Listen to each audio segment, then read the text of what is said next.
In today's video, I'm going to teach you how to set filters in Excel. By the end, you will be able to quickly show only the rows you actually need from a busy worksheet.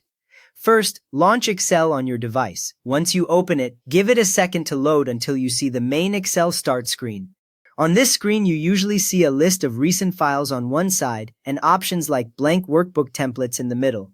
If Excel looks different than usual or takes a moment, wait until the grid-style workspace appears before you continue. Now create a new workbook or open an existing one. If you already have a spreadsheet with data, choose it from the recent list or browse to open it.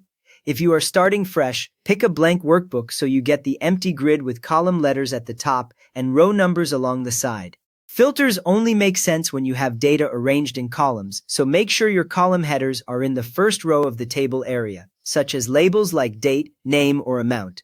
Next, click any single cell inside your data table. It can be in any column, but it must be within the block of data you want to filter. When you do this, Excel uses that active cell to guess the boundaries of your list, stopping at completely empty rows and columns. A helpful habit is to avoid leaving totally blank rows inside your table, because Excel might think the list ends before it really does. After you click, check that the highlighted cell is indeed inside the section you plan to filter. From there, go to the Data tab at the top of Excel. Look along the row of tabs until you see the word Data, then click it once. The ribbon underneath will change and you will see groups like Get and Transform, Sort and Filter, and Data Tools. The options we need all live in this Data tab, so confirming you see that Sort and Filter group tells you that you are in the right place. If you accidentally click another tab, just return to Data and your selected cell in the sheet will stay the same.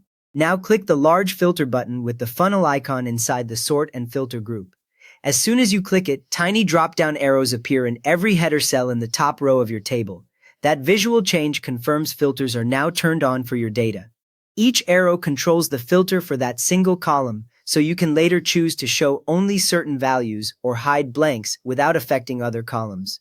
If you click Filter again, those arrows toggle off and the data returns to its unfiltered state, but your rows stay in the same order unless you sort. You have now turned on filters for your Excel table so you can narrow big lists using the header arrows whenever you need. If this helped you tame a messy sheet, a quick thumbs up really helps others find it, and feel free to subscribe for more Excel tips.